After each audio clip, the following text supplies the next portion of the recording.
Today I am talking to a very good friend of mine, Elizabeth Gauss. She is a painter, and over the last year, she's been collaborating with me on a project that is still in the works. We talked over Zoom, and we were talking about movies and romantic movies, and Greta Gerwig came up. If you don't know Greta Gerwig, she starred in the movie Frances Ha, and she also directed Little Women in 2019. So that's where our conversation starts. And I saw just like a tiny little teaser clip of the movie Lady Bird. Oh, Are yeah. you aware of that movie? Yeah, I saw it twice actually. Oh, really? Hmm. I could not watch the preview. The preview, I started Right. bawling Yeah, because I have that's some very mommy close. issues that are like, "Meow," and I was like, and I love Laurie Metcalf. I think she's a fantastic actress. Hmm. But she embodied, like, it was her in the car talking like, you're not going to get into that college because you suck or something like that. And I was Right. like, oh my god, that's my, I was like, oh, fuck that woman and fuck my mother, and I can't watch this movie. Yeah. Abusive mother. I was No. like shaking. I was like, no, no. Ugh. You're like, get it away. I was Well, like, take the demon to yeah. hell. Well, Greta Gerwig, she's one of my favorite creators, and she's like a real inspiration for me for like in terms of directing. And every interview that I've heard with her, like long form, I've been really inspired by.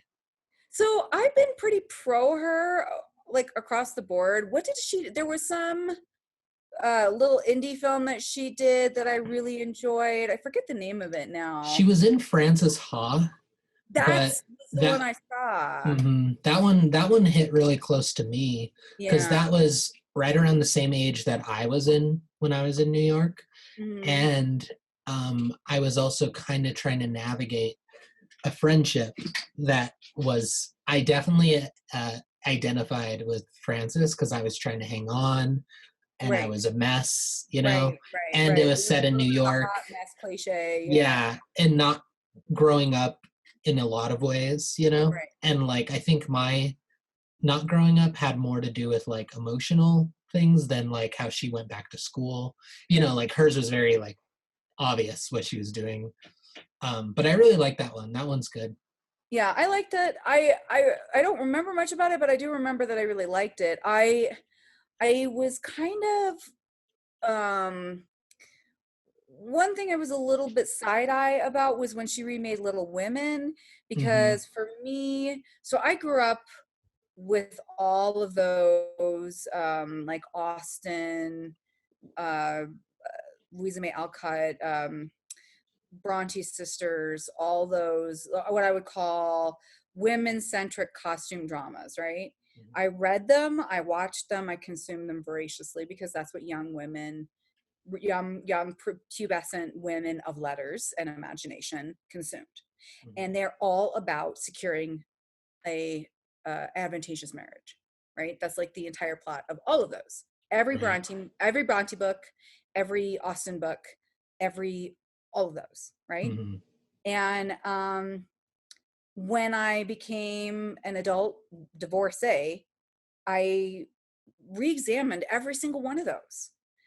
I actually was in the middle to end of my marriage. It wasn't even the end of my marriage. I started to re-examine those. I actually remember having a conversation. This is going to be significant. Like earmark this. Like click. Put a slate here, because I had a conversation with my mother.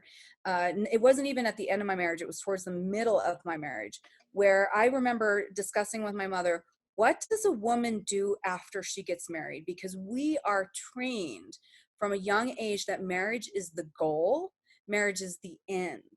Hmm.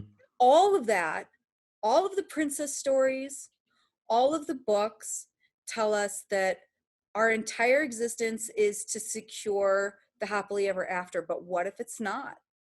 Right. And I started to feel this incredible sadness and heaviness when I thought that my vitality, my usefulness, all of that was it was no longer, nobody cared, it was no longer relevant, I was no longer relevant.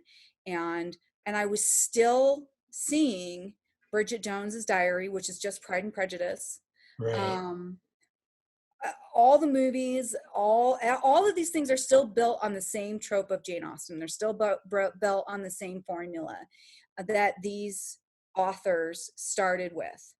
Right. And I was done with it. I didn't want to be told that I was an old maid at 21.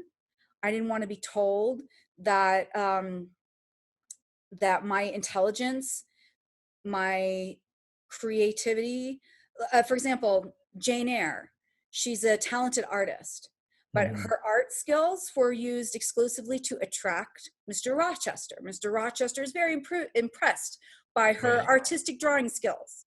Hmm. So Jane Eyre's artistic drawing skills are only as a icing on the cake of Jane Eyre's marriageability. Right. So when Greta Gerwig decided to remake Little Women, I was like, what the fuck, woman? Of Right. all You're the like, I material you don't could have need optioned, this. Little fucking Women? Hmm. Really? Again? You don't have anything else to give us? Yeah.